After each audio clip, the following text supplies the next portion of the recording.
mes élèves, aujourd'hui on va voir les lentilles minces. Dans notre vie quotidienne, il y a plusieurs appareils où on trouve des lentilles, comme le microscope, la loupe, l'appareil photo, les lunettes, télescope. La lentille est un milieu transparent et homogène, limité à deux faces rendues ou une face sphérique et l'autre plane. Et les lentilles sont souvent en verre ou en plastique. Classification des lentilles minces. Nous comparons les lentilles de la figure en fonction de l'épaisseur du bord et du milieu. Cette photo présente les lentilles qui ont un bord fin et devient plus épaisse au milieu, appelée lentille de groupement. Dans cette photo, il y a des lentilles qui ont un bord épais et se rétrécissent au milieu, appelées lentilles fondues. Dans ces deux cas de type de lentilles, elles comportent différents éléments, comme l'axe optique de la lentille et le centre optique de la lentille.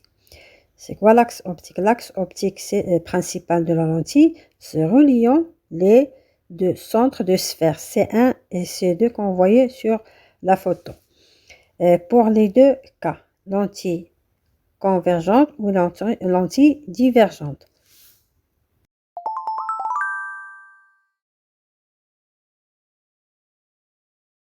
Lentille fine, lorsque l'épaisseur S1, S2 très petit, on dit que la lentille mince. Autrement, les deux points S1, S2 peut être confondus en un point appelé centre optique de la lentille en note O. Les lentilles minces représentent ce qui suit.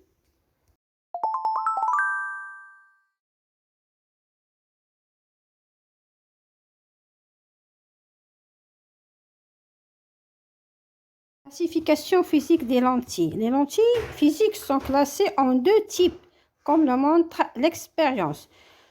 Nous éclairons une lentille mince à bord fin avec un faisceau de lumière parallèle. Nous marquons l'émission d'un faisceau lumineux groupé à partir d'une lentille mince à bord fin et cette lentille est appelée lentille convergente. Maintenant, on va prendre un autre type de lentille. Nous éclairons cette lentille mince à bord épais avec un faisceau de lumière qui est parallèle. On remarque l'émission d'un faux faisceau lumineux qui se diverge. Il se diverge d'une lentille mince à bord épais. Et cette lentille est appelée lentille divergente, comme vous voyez sur la photo. Dans ce paragraphe, on va voir l'image du soleil à partir d'une lentille convergente. On va voir le foyer image. Lorsqu'une lentille est connectée sur le trajet de la lumière solaire, on constate la formation d'une tache lumineuse sur un écran situé derrière la lentille. Et cette tache obtenue sur l'écran par une lentille convergente s'appelle l'image du soleil. L'énergie lumineuse recueillie au foyer de l'image peut faire brûler le papier. Au lieu du soleil, qui est une source lumineuse très éloignée, on considère une source lumineuse qui est envoyée parallèlement à l'axe optique de lentille mince convergente par trois faisceaux minces parallèles de sorte que le faisceau médian soit aligné sur l'axe optique principal. On remarque que les faisceaux convergents, c'est-à-dire qu'on se convergent en un point F', cet point appelé foyer image principale ou bien foyer principal image de la lentille. La distance OF entre le centre de la lentille et le foyer de l'image est appelée distance focale de la lentille et notée comme suit.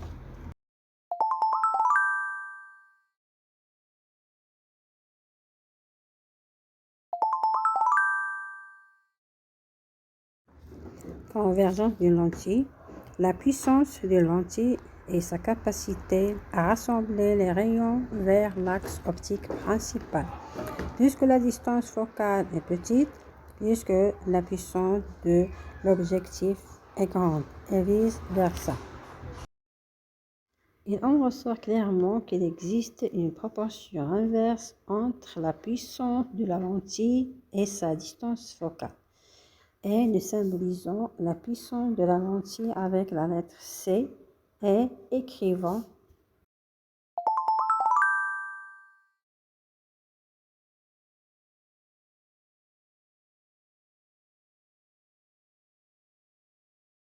l'unité internationale de la convergence de la lentille est dioptrie. Le dioptrie, sa note